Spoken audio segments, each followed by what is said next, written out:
Live from the backstretch at historic Saratoga Race Course, this is Racing Across America with Seth Merrow. Racing Across America is brought to you by Pinnell's Restaurant, a Saratoga tradition since 1922. 284 Jefferson Street, Saratoga, just minutes from the track. And the Clubhouse Racebook, 711 Central Avenue, Albany. When you can't make it to the track, make it to the Clubhouse Racebook.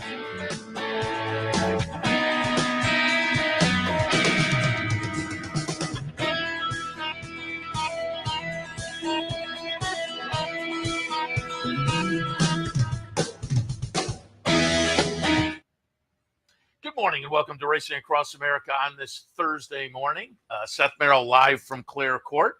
Mentioned it at the end of the handicapping show, but I will reiterate, Dave Grening will join us in a few. We'll preview some of the stakes action coming up tomorrow and Saturday. Really nice stakes action coming up. A little bit later on, Tyler Gaffalione. Speaking of stakes action, he's had some nice stakes wins already at the meet, but coming up, he'll be riding in some of the nice stakes on Saturday as well. Friday night, I believe he's headed down to Charlestown for the Classic as well. We'll talk about all of that with Tyler. But top of the show, a regular visit from the Brooklyn Cowboy, Kevin Cox. Kevin, good morning. Good morning, sir. How are you today? Very good. We were talking before you came on the air. It's winding down. Once you get to the Travers, you kind of realize we're in the home stretch. I always feel once the sales are over, yeah, you're right. Start winding down because for some reason the weather always seems to change just a little bit after the sales. It was in the 50s last night, and somebody asked me the other day, "Are you happy it's ending because of all the work that we do?" I would never admit to that because coming up here as a kid, I always loved to. So I'll never admit to it. I'm more relieved, that I'm not going to have to do cards twice. Yeah. But it does get a little glum. I used to have this friend that would leave the town making circles wider and wider. He couldn't bring himself to drive straight out. Quite mad he was, but we all have our little moments leaving the town at the end of the meet. But now I'm pretty much a half-time resident up here, so it doesn't resonate as much as it used to. Yeah. You ever go to the Hunter's Track? The Hunter's Track on Saturday had the Flavian Pratt match race, and I guess there was a big crowd over there. I couldn't make it for that, but I'm kicking myself that I didn't get over there either. Yeah, because I had to work. I'm sure you had to work too, but I heard it was really fun. They had a good crowd there, from what I was told as well. Yeah, and again, one of just the fun part. Beckwith won, I believe. Yeah, right? yeah. By a measured length or so. Nolan Clancy was in yesterday from the Saratoga Special, and he was over there, and he said it was a pretty good race. It was, kind of neck and neck, and they each shared the lead at some point. But yes, Flavian wound up second in the match race. And speaking of Clancy, congratulations to Sean Clancy and 10 Strike Racing for the big jump win yesterday. I happen to mention it because somebody had the horse on top to the tune of. Myself as well. You did? Yes. I did not know that. Yeah. And isn't it refreshing to see professional public handicappers handicap those steeplechase I'm right races? with you there. Come on, step up to the plate. Is it? I mean, just do a little research and at least vote for the Eclipse Awards. Don't abstain. But it was. And I'll ask you too. The ride was phenomenal. I mean, he saved every inch of ground. He was hugging the cones out there. It's funny because I was saying afterwards. He almost missed a cone. And if you miss a cone in steeplechase racing, you can be DQ'd. But he would have been forced to miss it. So I would like to think that the stewards would have recognized that and not have blamed it on him.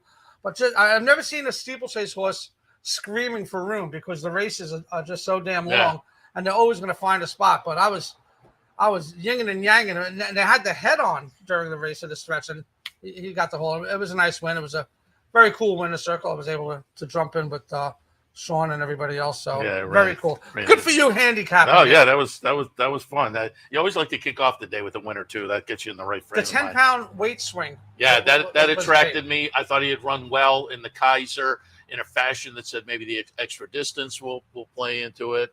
One thing about the turf riders is historically horses coming in off a big win don't necessarily do good. It's horses that kind of gear up for the race. Usually the AP Smithwick turf riders double doesn't happen as often as it used to. Yeah, and it was Janet Elliott in the winner's circle presenting the trophy. It was a great way to kick off the day and the week. I met Miss Elliott at a steeplechase function the other night because I was invited to them because they know I support the program, and She says, yeah, I'm still mucking a couple of stalls a day. I'm like, no, don't do that. She goes, it keeps me going. It's fine. I have a couple of horses. What an honor to meet her. Yeah, very good. And for folks who aren't familiar, a long time steeplechase trainer in her own right. Very, very, very talented, certainly.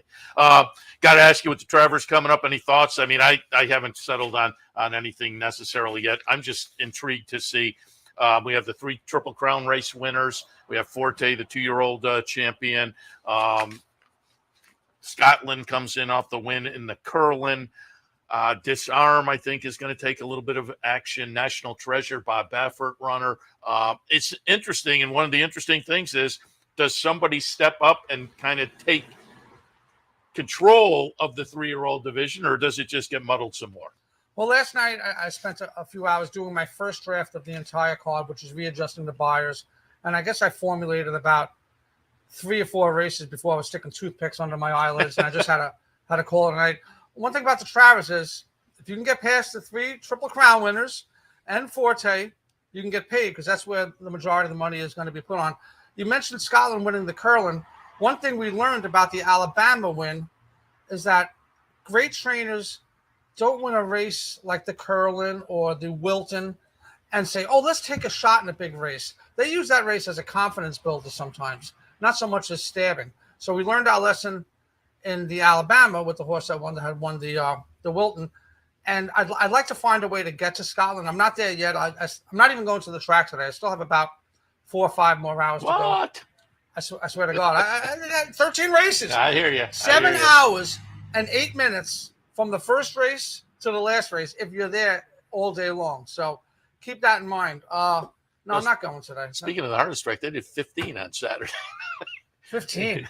Holy man! Yeah, but at least they're 8 minutes apart. Yeah. Not 35 minutes apart. But I have a ton of more work to do. Great today. card as well. The undercard, Elite Power and Gunite. Friday, Clairiere and Nest. It's shaping up to be a good stakes weekend, like is typical here at Saratoga. On my first glance of all the stakes races, obviously there weren't any big horses that I said, I'm going to throw this horse out. If you want to make money, we discussed this before we went on air, on a race like the Travers Day. Take a look at the undercard. That's where your value is going to be. If you're looking for value, take a look at the undercard. If you want to romanticize and bet the big races, fine. Even the last race of the day, God bless you, at 100 o'clock. You want to stick around for that. That's a nice turf route as well. Those big days, I always tell people, bet your pick threes and bets a show. There's a lot of stupid money in the pools those days. You can get inflated show prices if that's your bag. A little show parlay could be interesting. A lot of folks get together and do that. And when you sat down, and I'll tell you, last time you were in here, you kind of alluded to it. But I read your column since your last visit, kind of in tribute to your father, and I applauded you. Nice job, and I'll tell people to go look that up as well, because again, you did a good job, kind of in memoriam, as it were. I was walking around the track the other day, and some gentleman came up to me. He was around my age, and he said, I read your column every year. I listen to the audio version, but this year it resonated more because my father passed this year. So when I read your column just a few days ago, after my father had died a few months ago, it really hit home. And that's why I don't write it so much as a catharsis for me. Maybe the first time I wrote it was a catharsis for me, but every other time I post it is really for everybody else out there who can relate to it. Thank you for the kind words. Again, I would tell people to go take a look at it, because job well done. All right, let's jump in and get some thoughts for this afternoon. I'm interested to hear your thoughts in the second State Bred Maiden Specials going 5.5, because I like Clavinet in here. There's some really interesting breeding, including a sibling called Saratoga Treasure that I had in debut here about 6 years ago at a price going 5.5 on the grass. So I have it 1, 9, 4, and 10, and you kind of alluded to it earlier. So take it away. Well, in the top of my column today, I have 1, 9, and then once the odds came out, because I usually write the column before the odds come out, I said we're flip-flopping the top 2 choices, because if I was that close between the 2 of them, value-wise, I went with the 9 on top, Sebastian the first. Lane Luzzy comes in for the mount, and a little bit of trivia, his father, Mike Luzzy, is scheduled to ride in the first. And aside from Robbie Davis a few years ago riding on the same card, or maybe even same race as one or both of his children, I think this is only the second time in my lifetime I've seen a father and a child in New York riding the same race. But I like this horse. Bullet workouts, obviously. The sire side is good. The sire was 3 for 4 on the turf, and the paternal grandsire was 5 for 8 on the turf. The dam side is mostly dirt. But one thing I always say is that when it comes to these turf sprints, they don't recognize what surface they're on once they're flying out of the gate. They don't. It's not like it's a mile and an eighth race where it really kicks in at, it's a different type of stride. So dirt speed to me carries a long way in a turf sprint, especially with the firster, because they really don't know what's going on. The bullet works are on display. So I went with that horse, number 9 at 15-1, draws well. As you alluded to before with the number 1 Clavinet, offspring of Disco Partner, a half the stakes winner, April Gaze, and multiple stakes placed Saratoga Treasure. They've earned $500,000 between the two of them. And my third choice was number 10, Patronage. Draws well, and that Cantharos is our favorite sire. That's a horse that I like it too. Does early, speedy. I can't believe the horse is still only standing for $30,000. It's just absolutely my favorite sire. So basically the same. I went 9, 110, and you went 1-9. 410. 1-9, But we 410. both have the 1 and the 9, and a 4-1 and 15-1. Maybe worth doing a little exacta A play Quinella? there. Yeah. Oh, there you go. Yeah, that's right. Race 2. I like that. All right, third race this afternoon. Optional claimer with a C condition in the third race. We're going to go 9 furlongs on the grass. I went 6, 4, 3. I'm looking at my copious notes here. A little bit chalky. I'm allowed to go chalky if I went 15-1 in the second race. This optional claimer could basically be a stakes race. Yeah. You look at the PPs of the horses that have run. 5 of 6 of them are stakes winners. One of them won the $1 million race in Canada a couple of years ago, off the top of my head. Queen's Plate. The Queen's Yeah, Plate. Phil Serpy. I said on the handicapping show earlier, you talk about a New York-based guy, but he's got an Ontario bred. And he takes safe conduct up and wins the Queen's Plate. Yeah. They're coming and going this summer between here and Woodbine. But it really is a stakes caliber race. If this was showing a $200,000 purse for grade 3, I wouldn't be surprised. This one is 2 for 2, second off. 2 for 2 and second off the layoff starts. 1 of 2 with IRAD aboard, and the win coming from an outside slot. And according to Formulator, not that he needed with a 6-5 shot, Brown is 4 of 5 with Saratoga-based male turf routers with IRAD aboard, who hit the board less than 50 days ago. And the payouts were $11, $5, and 3 times 2. Second choice, number 4, Main Event with Johnny V.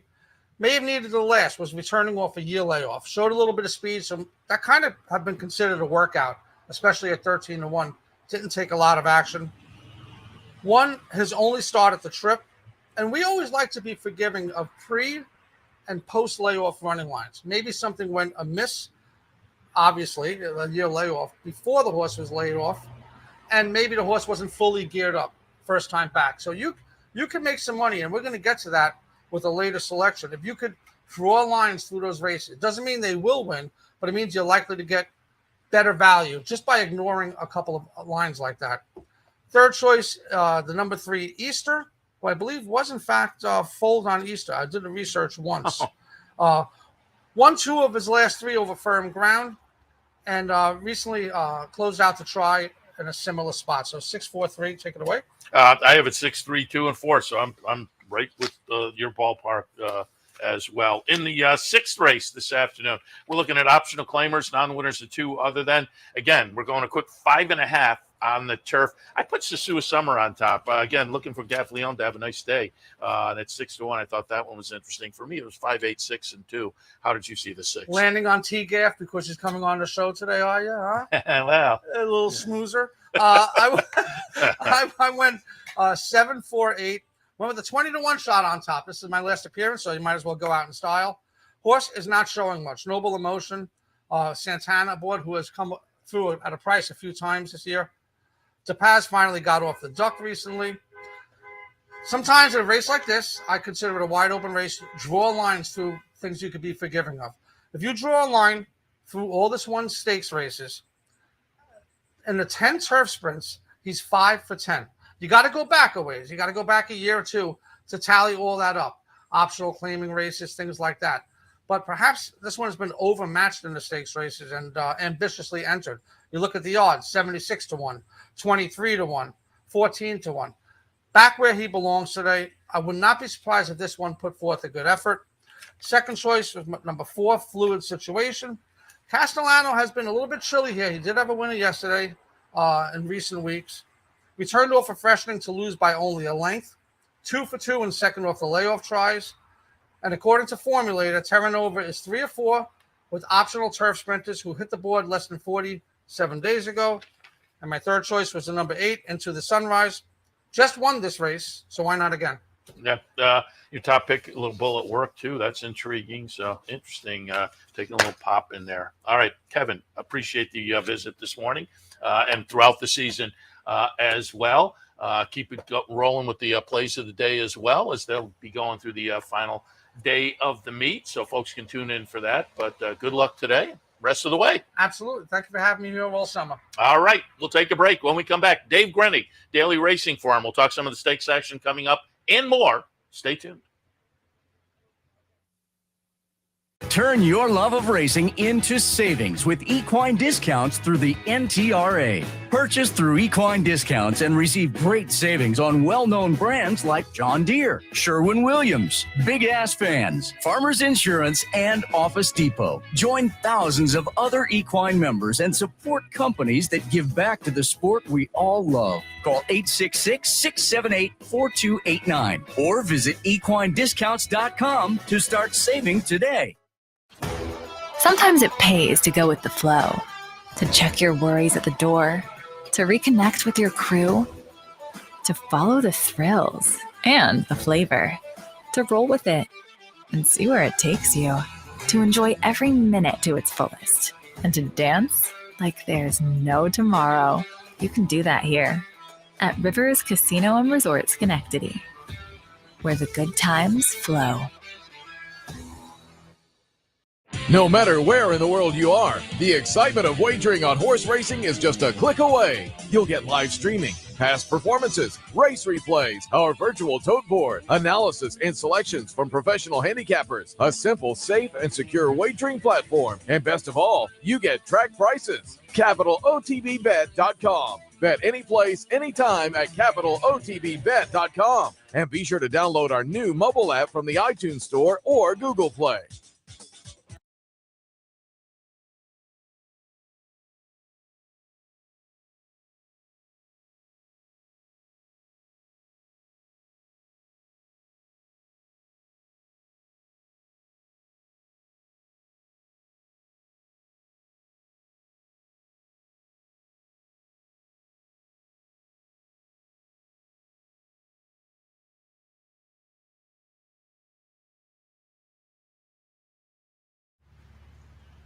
Welcome back to Racing Across America on this Thursday morning. Seth Merrow live from Clare Court, joined now by our friend Dave Grening from the Daily Racing Forum. We have Dave and Mike Welch come in all season long on Thursdays. Today, Dave is in rotation. Dave, good morning.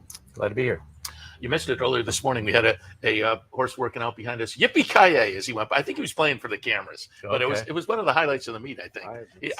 I do not think he was wearing the hat, however, but it played out very nicely on TV.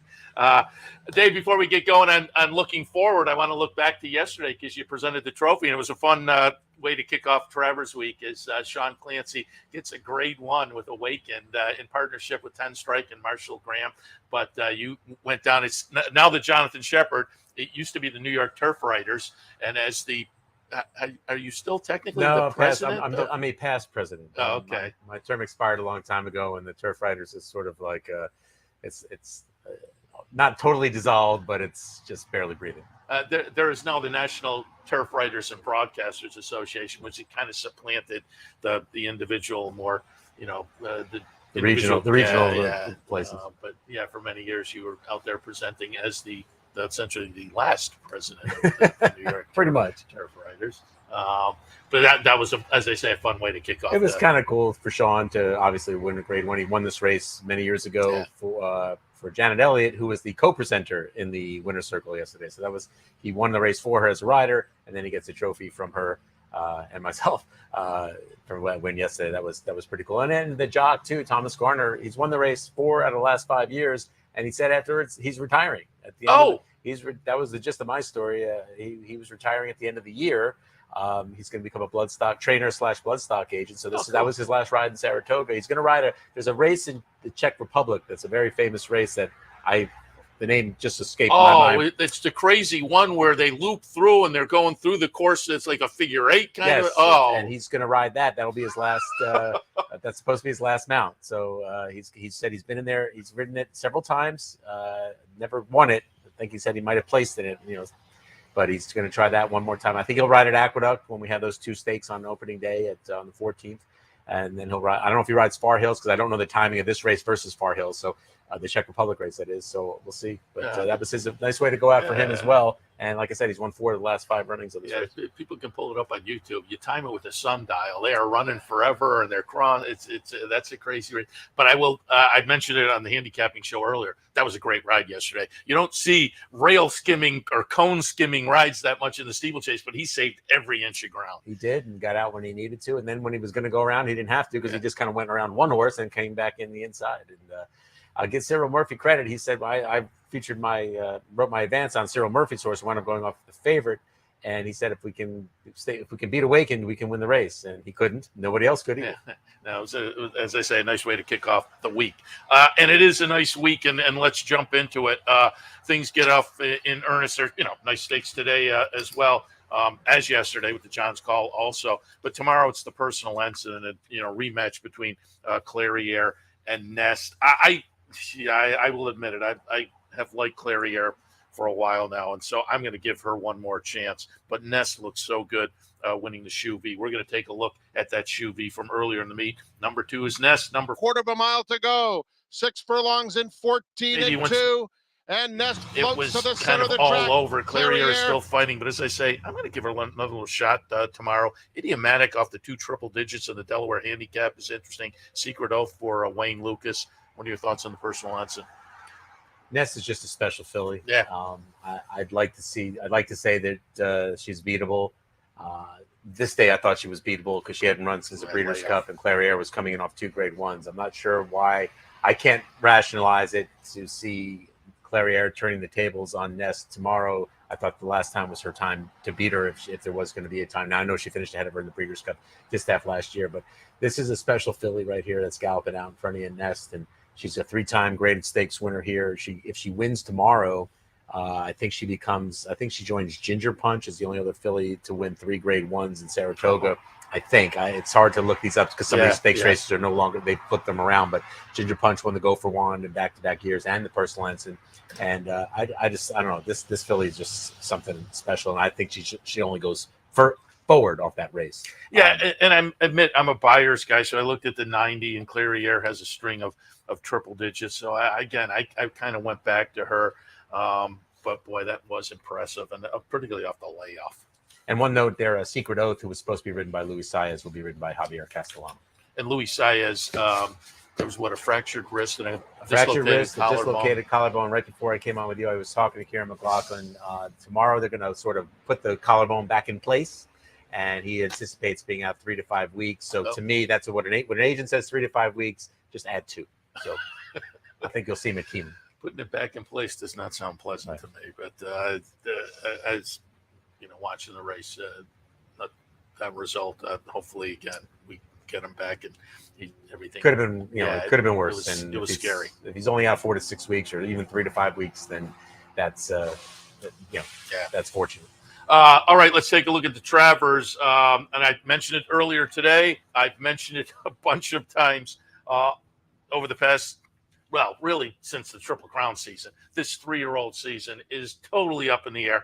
Will it get solidified tomorrow with the Saturday with the Travers? We shall see. I pulled up the Belmont. We're going to take a look at number 3, Arcangelo winning.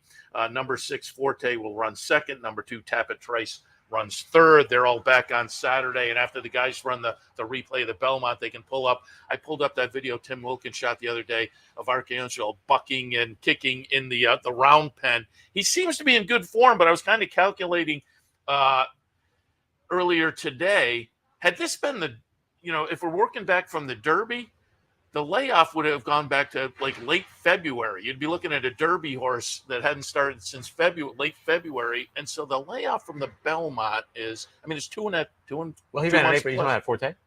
No. Arcangelo. Arcangelo. Arcangelo. Okay. So the layoff on Arcangelo to me is kind of concerning. He's in good form. You can see there he's feeling it.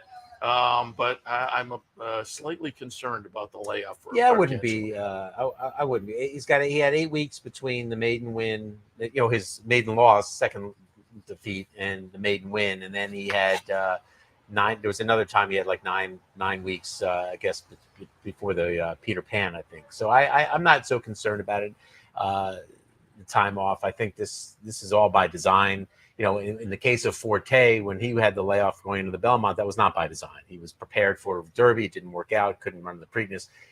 They had to call it audible. This was not an audible. This was, I don't know that Jenna was going to let it on the day after the Belmont, that's what her plan was, but pretty much that was what was in the back of their mind, her and owner John Ebert, to just point for the Travers. And it's not something that's frequently done. Last year, I think we had Rich Strike try it. Didn't work out for him. Tappert tried it. Didn't work out for him. Go back to Birdstone in 2004. It worked out nicely for him. And then you go back to Golden Ticket, who dead-heated for win with Alpha in 2012, I believe it was. He hadn't run since Derby Day. He ran, and he didn't run in the Derby. He ran in an allowance race. Didn't run since then, and he was good enough, and to tie, as we say, dead heat for the win there. So I'm not so concerned about that. The source has proven that he wants to distance the ground. He's been training, in addition to looking like he wants to, barrel through that round pen on the track. He's been eye-catching each morning, whether it's his works or his gallops. She schooled him in the gate today. That went well enough.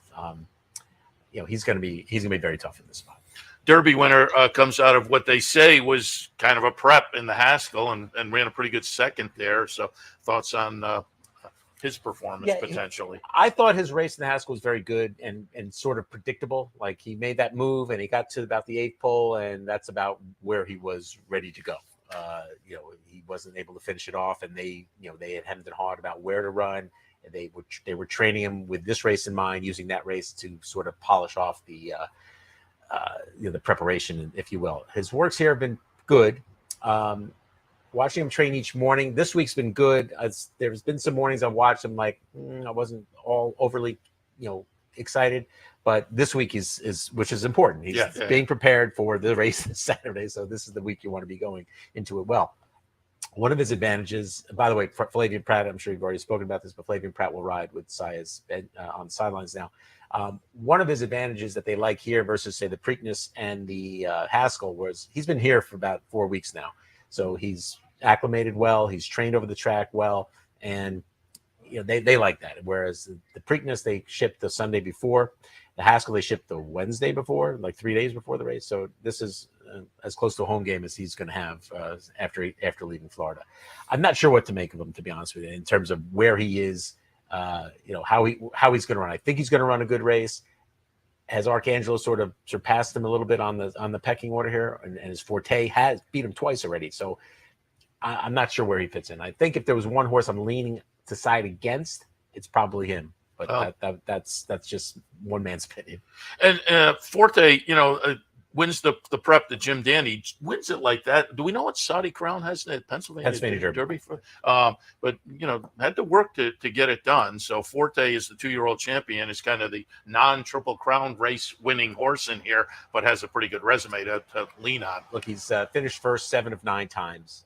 He got beat here last year in the Sanford on a track that was in that opening week, was just kind of working against him, I thought. So you can almost draw a line through that race. And then he had a 10-week layoff going into the Belmont when you watch the race again, I forgot how exactly wide he was. I mean, he was coming. Yeah. And I think the blinkers helped him in the sense that he ran the whole race. In the Florida Derby, he was kind of at the back door. In the Belmont, around the turn, he kind of fell out the back door. That wasn't the case in the Jim Dandy. And I think they got the desired effect from the standpoint of, they won the race, but the fact that he was in the race from the start. And I think that's going to help him here get position from the rail. You anticipate Scotland going. You anticipate National Treasure going. I think the interesting dynamic is who is in that second flight and where, between Mage, Arcangelo and Forte, who gets the spot they want going into that first turn.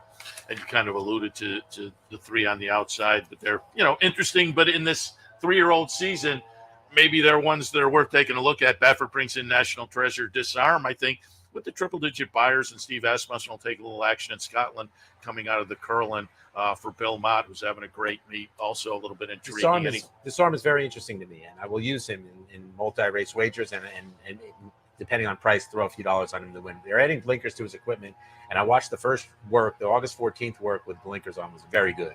It wasn't just the fact that he went a bullet in a minute. The gallop out was superior, and Gaffalione actually worked in that day, and it was a very, very good work. And the work on Monday was also solid enough. Wasn't Steve doesn't look for a lot that week, the week before, but the work 2 back was really good, and I'm interested to see how he's played, and I'll definitely use him in this race because I think he's the one that might get lost in the wagering who has a big chance. Yeah, but the triple-digit buyers and Asmussen and Winchell, interesting. They won it last year. Yeah, that means they wouldn't have to repaint the canoe. There you go, just a little touch-up. Let's take a look now at the Sword Dancer. I thought this was kind of an interesting field where nobody was totally popping out at me. So I pulled up the replay of the Bowling Green. It's going to be number 8 Channel Maker getting it done. So on the recent form, he looks pretty good. Pioneering Spirit, having scratched for this spot, might be interesting for Linda Rice. But Channel Maker, again, coming off the win. But can the 9-year-old put a couple of graded stakes victories at Saratoga on the resume at the advanced age? Well, there were 2 things that worked in his favor here. There was given the ground, and he was the lone speed. And I think both of those, it's potential that both those factors are in play on Saturday. Yeah. So from that standpoint, yes, he's got a chance. And it would be kind of cool to see him. I think this is the 6th straight Sword Dancer he's going to be running in. I think he's running the last 5 years, and he did win it once in 20 when he was the turf champion. The interesting horse to me is sort of a little bit of a stranger for this year. It's Stone Age on the outside. It's going to be first time Chad Brown. The horse, Brian had this horse. Look, the horse was good enough to run second in the Breeders' Cup Turf last year. He's been to the U.S. a couple times. He's been to Saratoga. He didn't work out for him that day. He was 5th, beaten 3 lengths in the Belmont Derby of 22. But he's an interesting horse. The company lines are very good. Now, he hasn't run since February. I talked to Chad Brown this morning about it. He's just, the race is here. He wants to get the horse started. Obviously, the goal is to get to the Breeders' Cup. I do find the North American group of older marathon turf runners a little bit hungry, and I think it's evident in this field, to be honest with you. And if he's ready to go, he's got a big chance. He might be overbet just because he's a little bit of a stranger, and he's Chad Brown and Flavian. But I think this is the start for this. I think whatever happens here, you got to follow this horse through the fall because he'll probably run in the Joe Hirsch and then to the Breeders' Cup. And, depending on what European horses get sent over here, you probably have a big chance there. Yeah, I'm going to be interested in the odds in this race because if this horse does take some action, I wouldn't, it's Chad, Peter Brandt, Magnier Tabor. So we'll see what the odds are. But if Pioneering Spirit gets away at a little bit of a price, I thought that one could be intriguing. Again, in a field that I don't think there's anybody jumping. Yeah, I'm going to guess that they make Chad the favorite just because. And then the bottom, and then the thing about it, when you look at it, he's 2 for 15. The horse is 2 for 15 lifetime, so he hasn't shown that propensity to win. Ballerina, one of the other great matchups on the day. I'm going to pull up the honorable miss. We're going to take a look at number 1 Echo Zulu getting it done. But also coming off a win is Goodnight Olive, last year's champion. So that those two are going to square off is very intriguing. But it's a fun field in the Ballerina. Your thoughts? Echo Zulu is clearly the one to beat. I know her and Goodnight Olive have almost identical records, 8 for 10 in their careers, and they're both champions. I just wonder, can Echo Zulu run that race back? She may not have to, but it's still that race. Steve Asmussen has a saying, you get paid for what you do and you pay for what you do. And even though it looked like she was doing that super easy, you still ran 108.3 4 weeks ago, or 5 weeks ago, I guess. And I just wonder. 112 buyer that it went up 15 points. Yeah. I mean, this is a case where you might look for a potential bounce. I'm going to take a swing in here just because I think I'm chalky in a lot of spots. And I'm going to take a swing with the outside horse, Caramel Swirl. who was second in this race at 19 or 15-1 last year to Goodnight Olive. And I think there's three reasons I like. I like the outside draw. I'm going to guess they're not just going to let Echo Zulu have it her own way on the lead. And if they do, shame on them. And then, they deserve to get their butts kicked. But I think she might can work out that stalking trip from the outside draw. She had a really good work here the other day. She's fresh. She was within a length of this group, Goodnight Olive and Wicked Halo, who I think is going to run here. I'm not 100% sure for Steve, but I'm just looking for some kind of price on the day. And she intrigued me as a horse that has run well at Saratoga, could get a good trip, and had a really good work here the last one I saw. I like it. All right, let's go back again. We're kind of working our way backwards in Stakes Company, and we will take a look at the seventh race on the card. The seventh race is the ninth. I skipped over the ninth, which is the intriguing Jerkins, and I pulled up a replay of New York Thunder. We have Tyler Gaffalione in the green room, who was on board that day. New York Thunder is going to be the number 6 horse here in this replay. Obviously, he's interesting, but Bob Baffert bringing an Arabian Lion from Southern California, intriguing as well. Your thoughts on the Jerkins?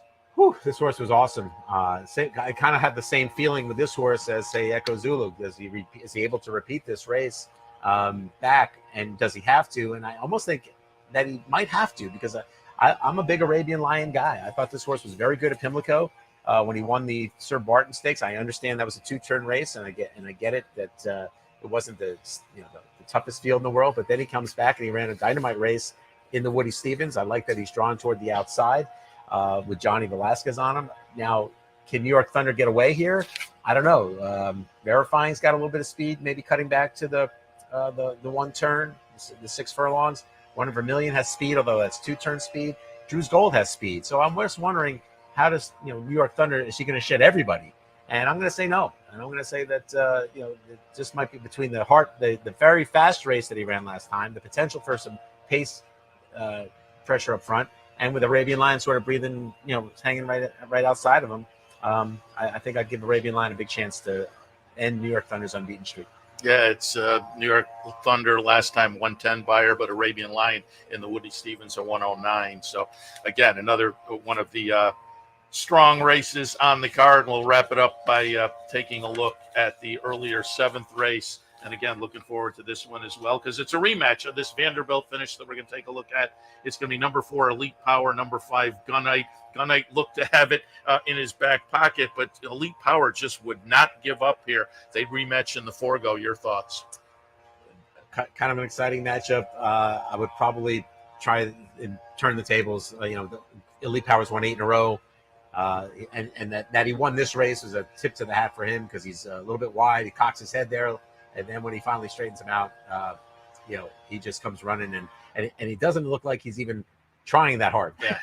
It looks like Irad's trying hard. The horse just says, okay, I'll go now. And then and Irad sort of almost like takes him in hand right when he gets to him. He says, okay, I got this. He nailed him on the wire. If you're Steve Asmussen, you're like, I just ran a 108 buyer and I got beat. What do I have to do to win? I don't know. Does the 7/8 play more favor to Gunite than Elite Power?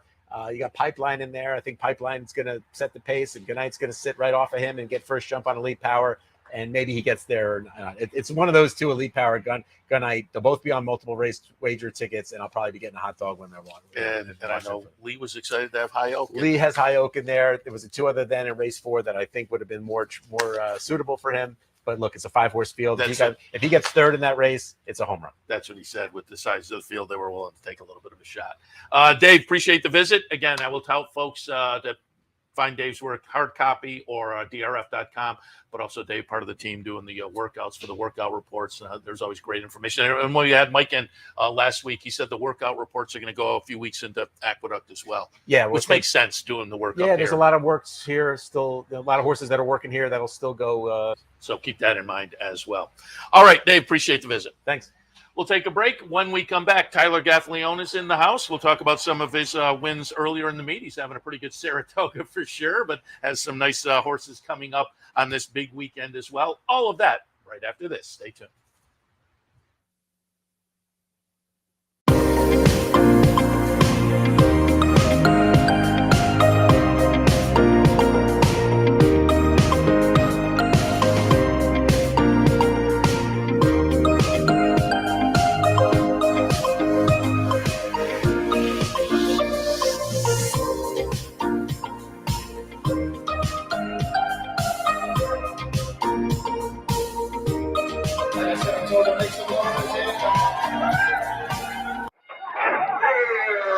Why just watch the races when you can be in the middle of the action? For nearly 20 years, Bonaventure Stables' share-based ownership program has made thoroughbred ownership affordable for the everyday fan. Ownerships of 5 and 10% are now available on a nice selection of horses. As a partial owner with Bonaventure Stables, you'll enjoy all the benefits afforded every owner. Visit with your horse in the private stable area. Greet the trainers and jockeys in the paddock. And when your horse wins, savor the moment in the winner's circle at Saratoga, Belmont, Aqueduct, or wherever you bring home the prize.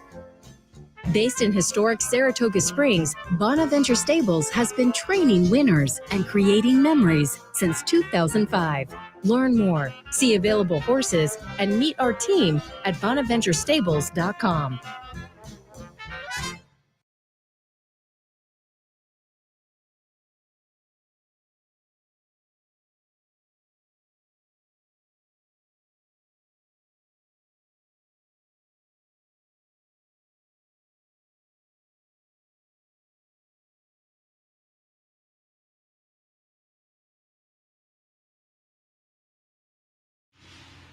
Welcome back to Racing Across America. Seth Merrow live from Saratoga, right in front of Clare Court, kind of kicking off what is going to be a very big weekend, obviously. Personal Ensign tomorrow, big lineup of stakes, and the highlight of the meet on Saturday, the Travers. And he'll be riding some of the big ones on the weekend here and out of town as well. But we're happy to be joined now by Tyler Gaffalione. Tyler, good morning. Good morning. How are you? Very good. Happy to have you on board here. And let's talk a little bit about Dave asked you, and I had looked up and I saw Skippy Longstocking in the Charlestown Classic. You're going to ride. Is the game plan ride here early and then head down there for the evening on Friday, tomorrow? That's the plan right now. I'm named on one in the first. Some of my other calls got put later in the card, so we weren't able to ride those. But ride the first, and we got a flight at 3:30 heading out. So.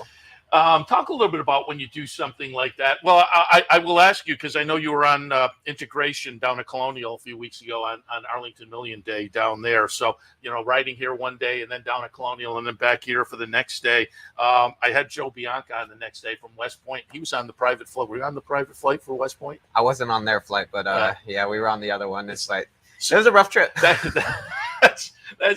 what he said. He said it was a little dicey at points. But talk about what it's like for you in a situation like that when you wrap up one day and then you got to get that turnaround, get to the next track out of town the next day, and then come back. What's that 36-hour period like?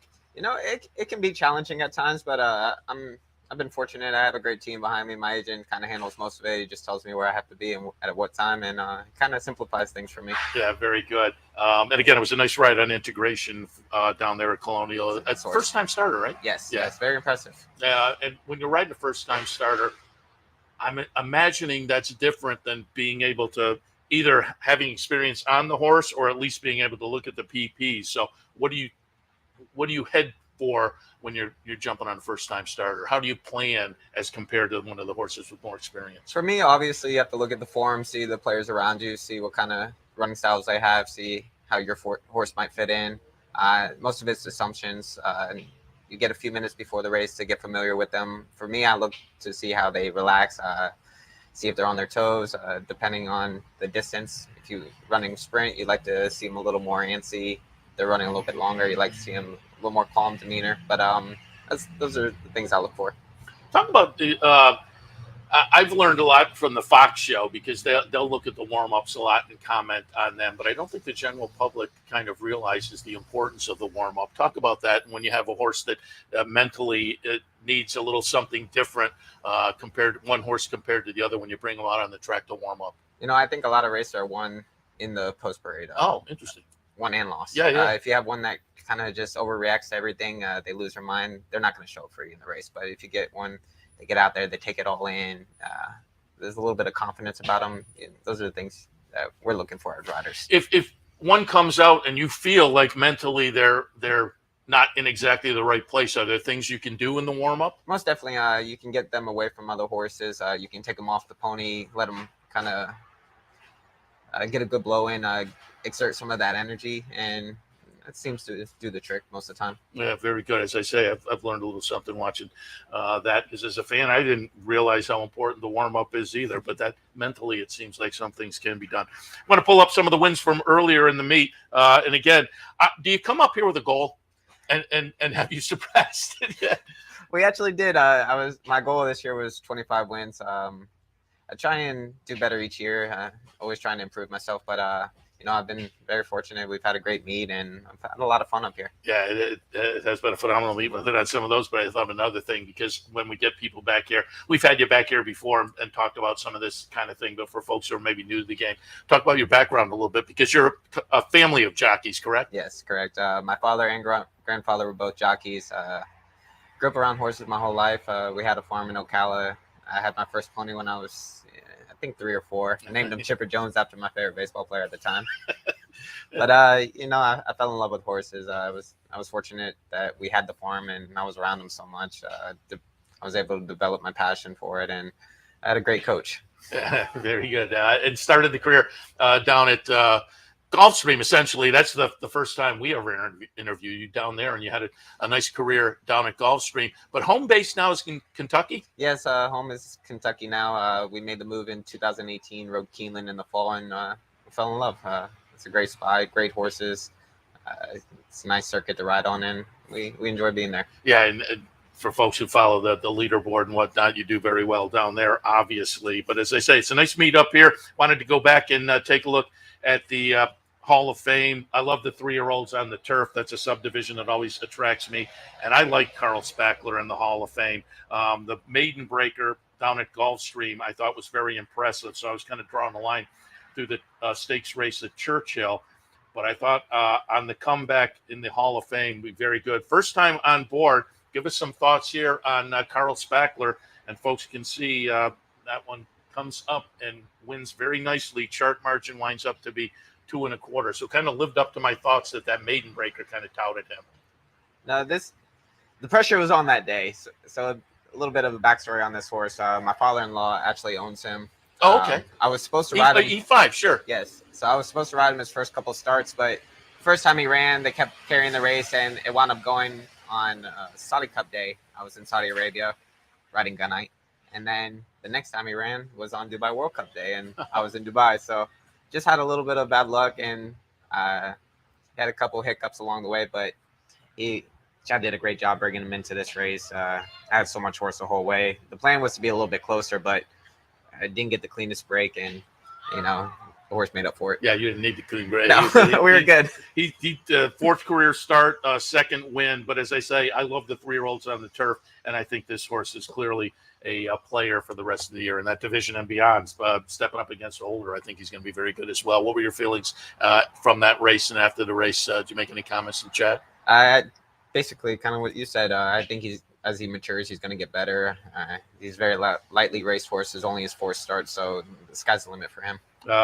And being your father-in-law, is there a story behind the movie reference with Carl Spackler? If there is, I haven't heard it, but it's just one of those names that kind of stuck with him. Yeah, I love it. All right, also want to look, and this plays into the weekend as well. We just showed it a few minutes ago, but I wanted to show it again. The Amsterdam New York Thunder are going to be the number 6 horse here. This was one phenomenal performance. And just talk a little bit about the performance. And, you mentioned the post parade and whatnot. Did you have a feeling this performance was in the cards when you came out on the track with this horse? He definitely impressed me. His presence, very calm horse. Just kind of, like I said, he took it all in. Got on the track very professional. But you never really expect these kind of performances. These are incredible. Run that fast and keep going like that against a quality field, kind of speaks for itself. But I was very impressed with this horse that day. I know his trainer was very high on him. They were really looking forward to him getting on the dirt. So he definitely matched their expectations. Well, what are the thoughts for Saturday? We're fast. Catches as you can. That is certainly what the mantra is with a horse like that. And again, as you're coming down the stretch and you're pulling away, are you aware? Wow, this is just a crazy performance. You have an idea, but For me, I don't like to look back too much. I know they're back there. So my main focus is what's in front of me and getting to the wire first. So that's always been my biggest concern. But I knew halfway around the turn we were about to put on a big performance. Yeah, and again, it was a big performance. Looking forward to him on Saturday. Wanted to also pull up and again get some jockey thoughts as well. I pulled up kind of a ding-dong battle you had earlier in the meet. What about a week and a half or so ago? August 13th. The number 7 is going to be He's My Honey Badger. The chart margin is a neck, a nose, a neck, and we also have the photo afterwards. And this one may not be the best example because it wound up to be, as I say, a neck, and we'll see that in the photo.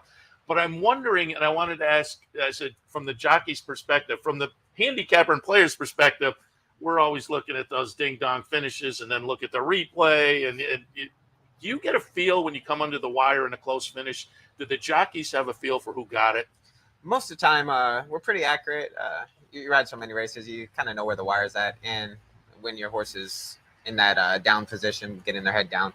But there's a brief moment coming to the wire. I peeked over and I saw the horse inside, but my horse kept finding. He kept digging in for me. He battled from the 5/16 on, so he put up a big performance that day. Tom had him ready to run. He fired big for us. Yeah, that was a really nice performance. And as you say, Tom Yamis, the trainer there. And again, it was a neck victory, but it was close. And I'm always curious if you guys kind of have a feel for that, particularly if it's really close. But you're saying, when you've done it enough, you get the. You have an idea. Yeah. Don't get me wrong. I've been wrong before, but we get it right quite a bit. Yeah. Also, wanted to show because again, this is another one coming up on Saturday. I'm going back to the Vanderbilt.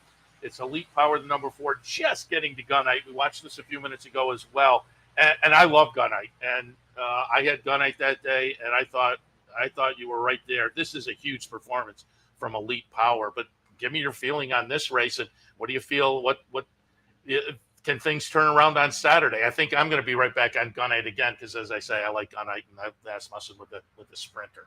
You know, Gunite shows up every time. He's as honest as they come. He's probably one of my favorite horses to ride, but he's got such a great demeanor, a great attitude, ton of confidence. It was just unfortunate that day. I tried something different with him. I was a little more aggressive. He's not the fastest horse out of the gate, and he takes a little bit to get going just because he is so big and heavy. But I moved a little bit early that day to try and get some separation with Elite Power. It didn't work out, but we'll definitely give it a big run this week. As a handicapper and a player, I like that. I like when the horse gets aggressive and makes the move rather than kind of waiting for the competition to get there. Sometimes it works and sometimes it doesn't. But those were two fabulous performances. As a fan, it was an incredible race to watch.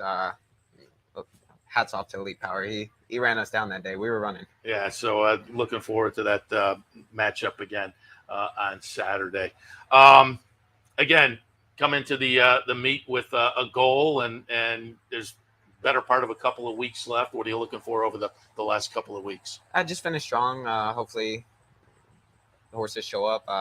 We're going to be traveling quite a bit. I have Kentucky Downs in between. Oh, that's coming up. So next week, so a little bit scattered schedule. I think I ride here Wednesday, Friday, and Monday, I believe. But we'll try and make the most of it. Talk about it from a jock's perspective, Kentucky Downs, because from a handicapping and just a fan perspective, that looks like a completely different scenario, that course. Oh, you throw everything out the door.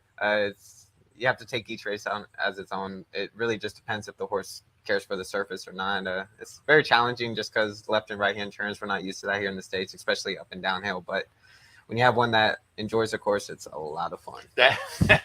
Particularly because the purses are just insane down there. But I also say as a fan, they turn for home and I start to think, oh, I got a pretty good shot. And then they switch the camera to another and you realize, oh, I'm not.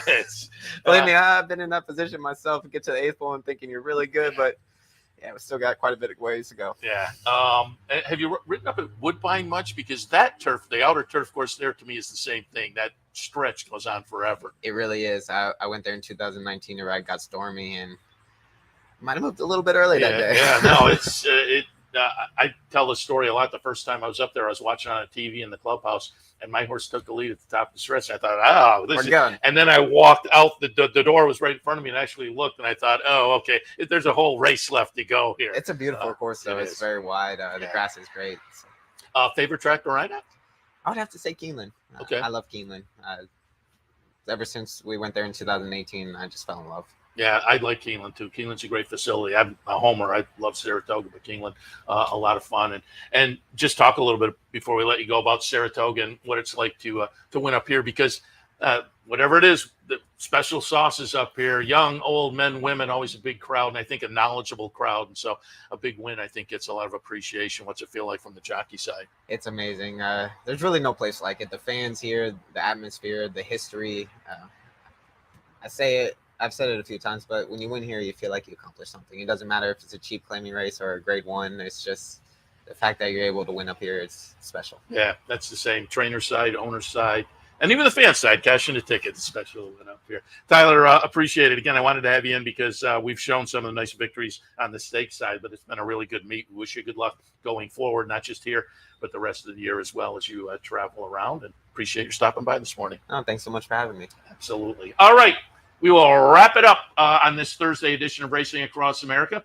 Great card this afternoon, into tomorrow with the personal ensign, and then into the weekend. So keep all of that in mind.